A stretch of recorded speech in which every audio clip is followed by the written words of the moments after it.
interesting. Ever since I got into poly leaders, like poly leaders for steelheading is like the way to go. Swear to God.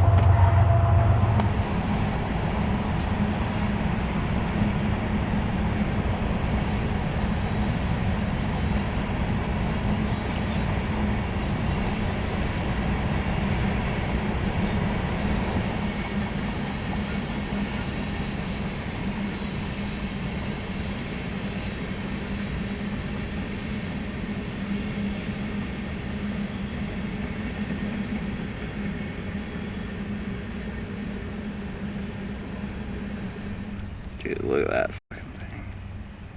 That thing is so sweet.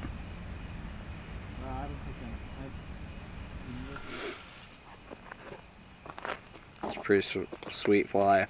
Love the profile of it. I love the buggy look with the bright wing and the contrasting colors along with the gray. I like stuff like that. Stands out in the water pretty drastically.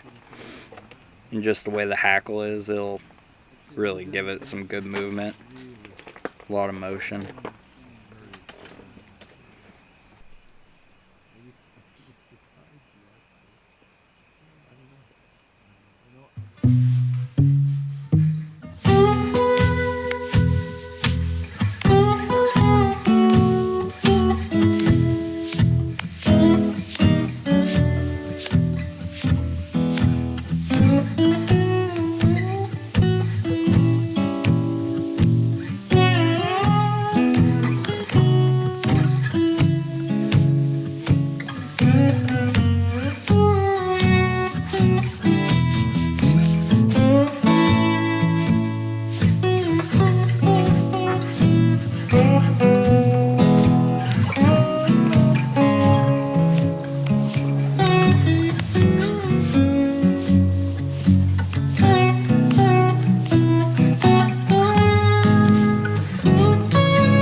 Steelhead for me they're like a work of art in the river. They're an anadromous fish that goes out to the ocean, doesn't stay along the coastline. They just go. It doesn't matter. You can find them all over the world, and they are there. They're like the SEAL team of the ocean, and they stay in small groups. They come back, and they do their business. And for them to find their home and to be able to share that moment when you finally land one, that's real special. From the colors, whether they're colored up from being in the river for a little bit or they're chrome bright with sea lice on them, the colors, it really is like somebody just took a paintbrush to them. And that to me is a really unique and fun thing to see. Each one has unique, interesting characteristics to it. Not each steelhead, they're not alike. Each one has its own story and it's seen its own fair share of life. And to be a part of that fish's story, to me, is a really special moment.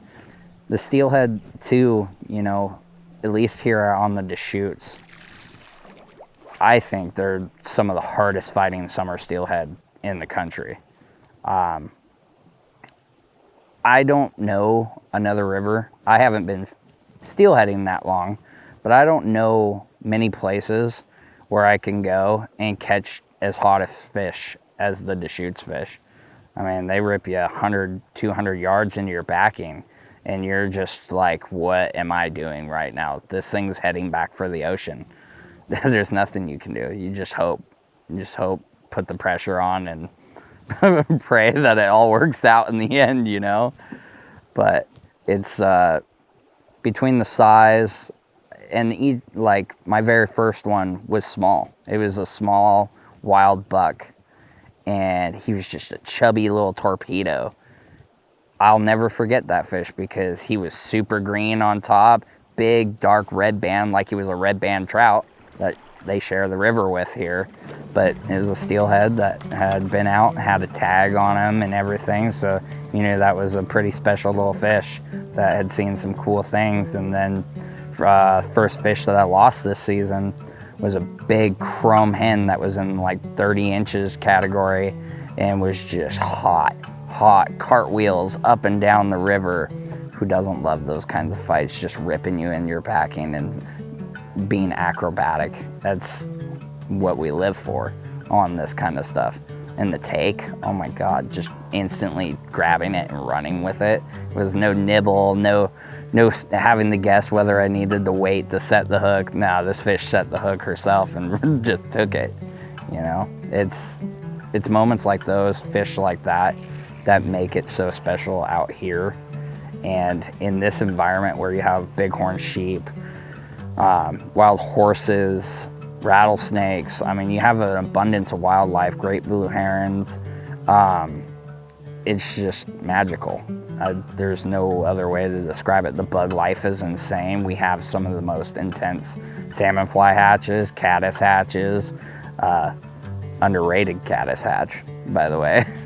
Little sneak peek there, but you know, it's pretty amazing. We're pretty blessed, and to live only 40 minutes away from these fish when they come into the water in July. I mean, they're here in July, and you can start swinging for them then, the big, hot, chrome, wild fish.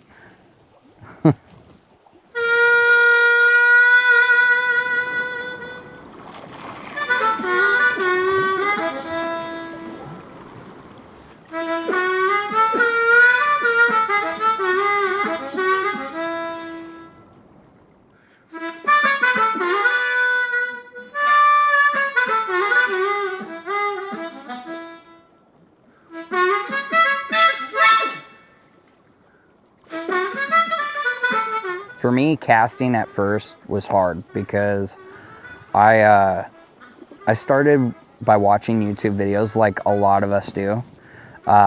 Starting watching Line Speed Jedi, who's Tim Rollins, who's now one of my good friends and who I cast with all the time and stuff. But before, I was just watching videos, going out and kind of doing my own thing, trying it. I was working at the fly shop at the time and just borrowed one of the shop rods and went out and going for it. But it's not till I started meeting my buddy David Flaherty, Jeremy Jepson, all those guys, that I really started to have a deeper appreciation. And I wanted my cast to look good. I knew there was something behind my cast looking good that would also make it effective. It's like all the guys that are really good guides know how to cast well. Well, there's got to be a reason behind that. And if you get your line to land straight and your fly the turnover, your leader the turnover correctly, and start swinging as soon as it hits the water, I mean, you're instantly in the game. Versus somebody who just piles up and then they're trying to mend all of that slack and they've wasted 2/3 of the run. You know, to me, casting is super important. I got asked a question one time, how good is good enough? And that question, still to this day, I still ask myself. I guess it's when you're most satisfied with it. But for me, I'm never satisfied because I always know I can improve and get better. You know, unless you're guys like Travis Johnson who are 5-time world champions, you know, that's how good I want to be. I want to be one of those guys that can go out and be confident that I can fish water no one else is fishing.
Deschutes in particular is a really diverse river, all the way from the dam all the way to the mouth.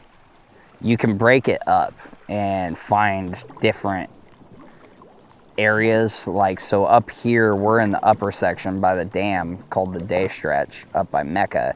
And that section is kind of ditchy in a way. It's more trout water, not nearly as good swing water as most people would say.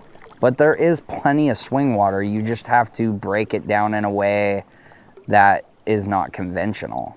You know, as you start getting closer to the mouth, down towards Max Canyon and stuff, there's tons of your normal swing water, that slow walking pace water with micro seams and big boulder gardens. Like, that's your typical swing water.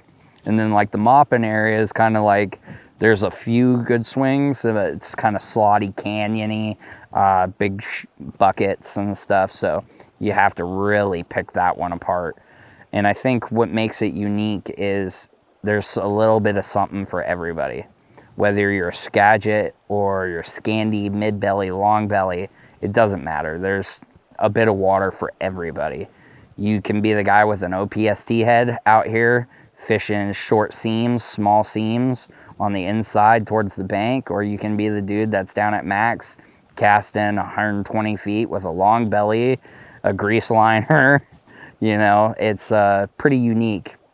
I personally think that the lower Deschutes, at least to me, will always be special because it's where I cut my teeth. It's where I learned the steelhead. It is where I caught my first steelhead. It's where I caught my first steelhead on a swing. It is unique to me because it's where I've learned most of the things that I've learned in steelheading.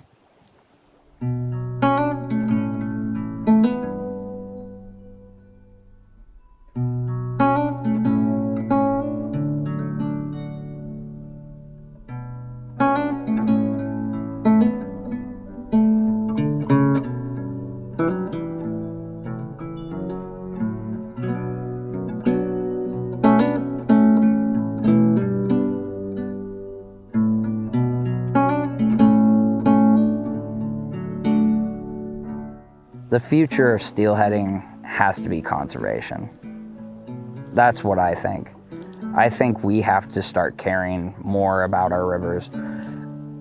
This year has been a phenomenal year across the Pacific Northwest for returns. It's been amazing, but that also doesn't mean it can't go back down, you know?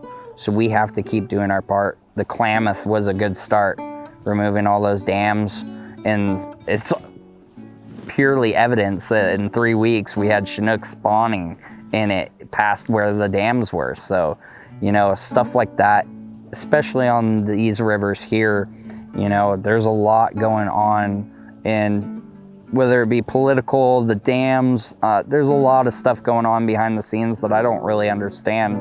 But I know that we have to start making people care about these fish, and where I want them to be a part of our lives. You know, I want my kids to be able to have them for their future. And I know that sounds cliche because a lot of people say that, but I truly do. You know, to see people, dads, share a moment of their kids catching a fish. Chris O'Donnell and Adrian Cortez are a good example of that. Both of their daughters caught their first steelheads. It was pretty amazing to see that them share that moment, and I want that for my kids, and to be able to share that with just whoever I get to share this river with, you know. I want that to be there for as long as I'm able to come out here. Yeah. I actually started to get emotional so, because it does mean a lot to me.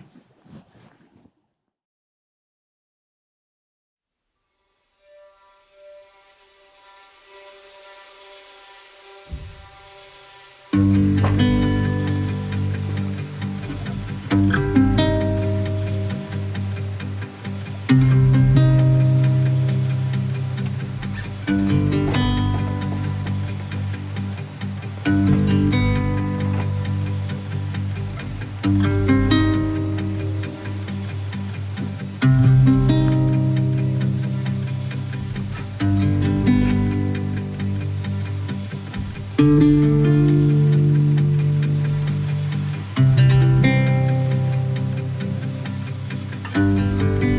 we're gonna fish a muddler.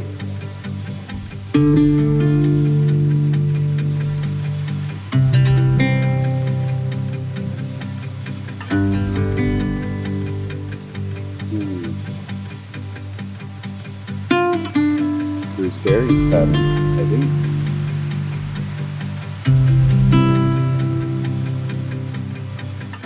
Fishing for wild fish in general is a special experience, but the Deschutes run is a whole other ball game.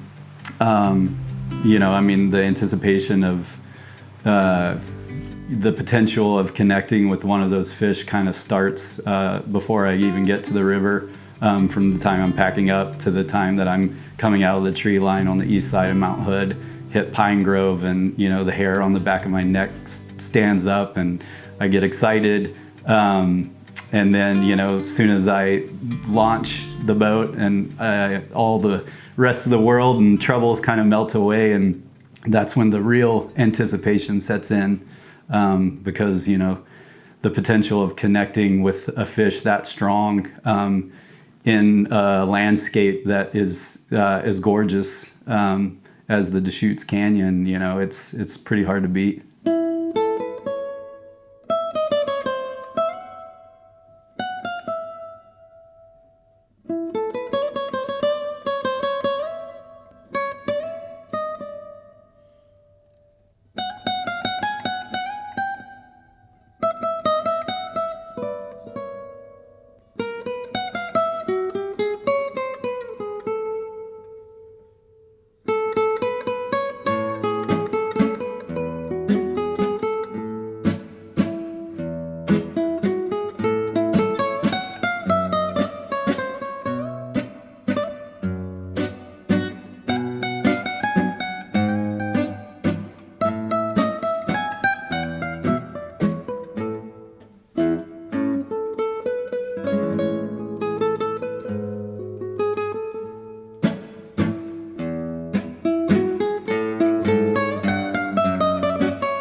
Well, I mean, you know, I think the big attraction for me with summer steelhead is how they act like trout. You know, it's a very different game than winter steelhead fishing, where you're like just trying to entice them to move. Like they get more grabby, they're more feisty. I love fishing floating lines.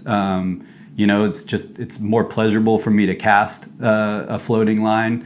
And you know, whether you're skating or fishing a damp fly, it's always exciting to know that there's the potential that you're gonna, you know, hook a fish with as much ferocity as those Deschutes summer steelhead. I mean, they're just hard to beat. It's a very different experience all around, you know, fishing for that fish, that strain.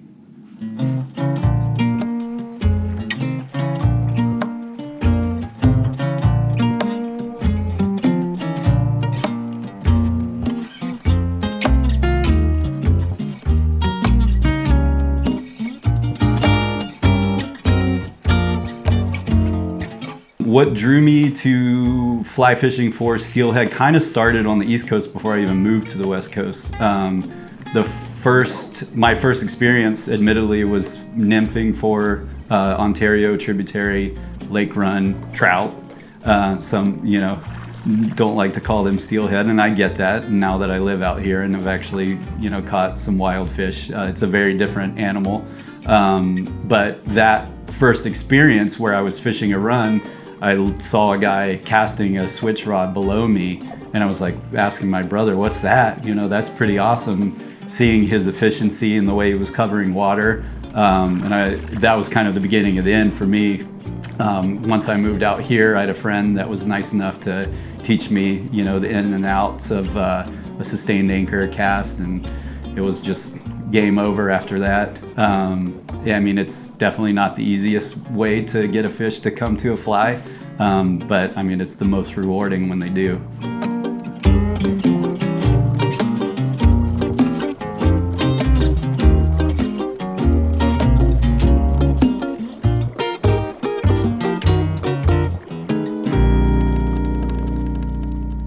Well, leading up to that fish, as you know, I hooked the one that you were trying to run back to the boat to grab the camera, and quickly came unbuttoned that first jump. And to me, having fished that river for 15 years without actually landing a fish, hooking plenty, that kind of was, I was like, well, this is just the name of the game, the search goes on. So I wasn't really expecting much, that morning. But it was, because we were just kind of in our own world, enjoying the weather was perfect, the sun was coming up. And as you know, I'd been struggling with my click and pawl tensioning spring pretty much all day. And being lazy, I didn't change that reel out, even though I had another reel. And so I was just, putting it to chance. And as I'm, coming into that tail out, it just was feeling pretty sweet, good swinging pace. And you could see that depression where that bucket was. And I knew, having fished that run previous times, that if a fish was holding, especially in the morning after they came up that fast water, that's probably where it would happen. And sure enough, it did. And sure enough, my tensioning spring was not working, and I was basically free spooling and getting myself, beat up with that big wild fish. And I was doing everything that I could to, fight it. It jumped probably 2 or 3 times, really gave me a run for my money. And that was an experience in and of itself, to have a fish of that size and of that strength on a reel that wasn't really functioning properly. You saw my palm. I had bruises that lasted a good month after that battle, and I couldn't have been happier with the result. Even though I touched the fish and she straightened my hook, and it was the easiest release, and I wouldn't have it any other way.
Floating in the canyon, specifically from a boat, obviously you gain a whole completely different perspective of the canyon. I mean, it's one thing to see it from one side of the river, but when you're floating down the center of the river and you see both sides of that canyon, you really get the grandeur of that scenery, the basalt columns and all the wildlife. In the spring you get that green up when that melt happens and it starts to warm up, and that's one of my favorite times, because then you get those songbirds coming in as well. I mean, it's like the whole package that the Deschutes really kind of gives you, especially when you're in a boat. But yeah, I mean, it's hard to beat. It's the wildlife for sure that is just as much attraction as the fishing. But as like the evening, when evening sets in and the sky opens up, and stargazing and seeing the moon, it's literally that whole experience that keeps me coming back.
Talk about the future of the sport as you see it. Steelheading, I suppose you could say. Yeah. And whether that, if you want to talk about conservation in that sentence, that's great. If you think it's going really well and there's a ton of fish around, yeah, you can say that. But yeah, I mean, there's a lot to unpack in terms of the future of the sport. I have my concerns for sure. But I try to be positive that, it will come out better on the other end.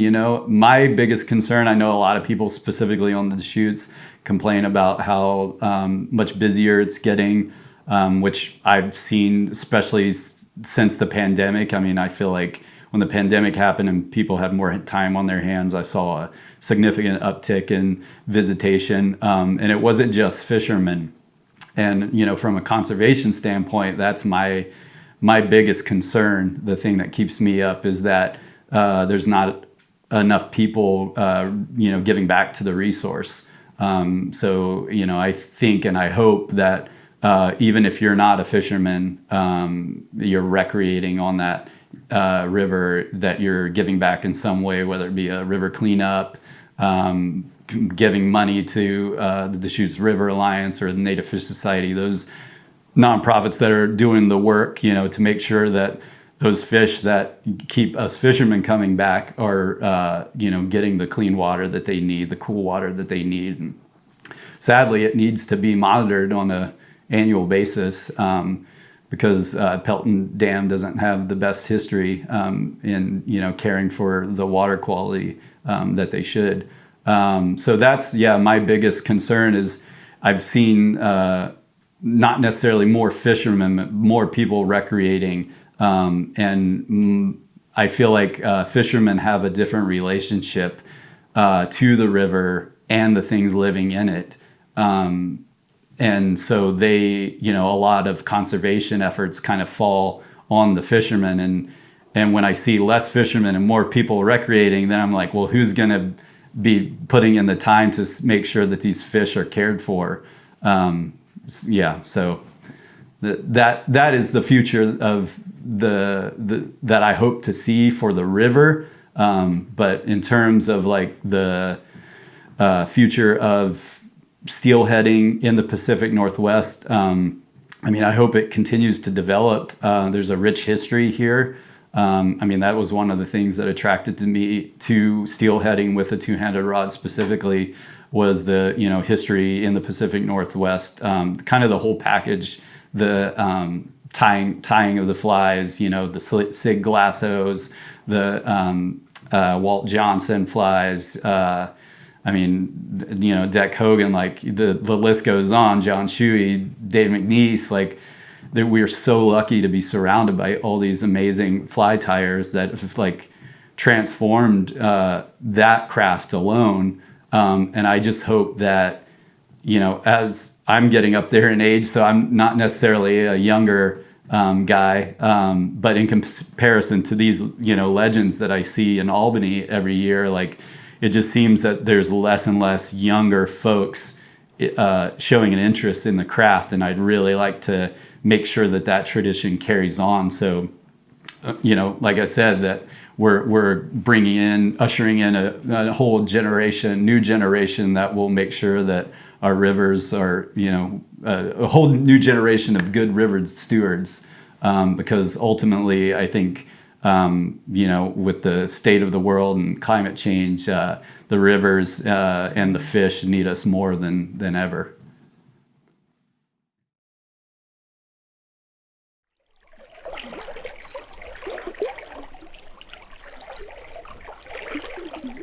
Getting out early payoff? What's that? Getting out early payoff? Not yet.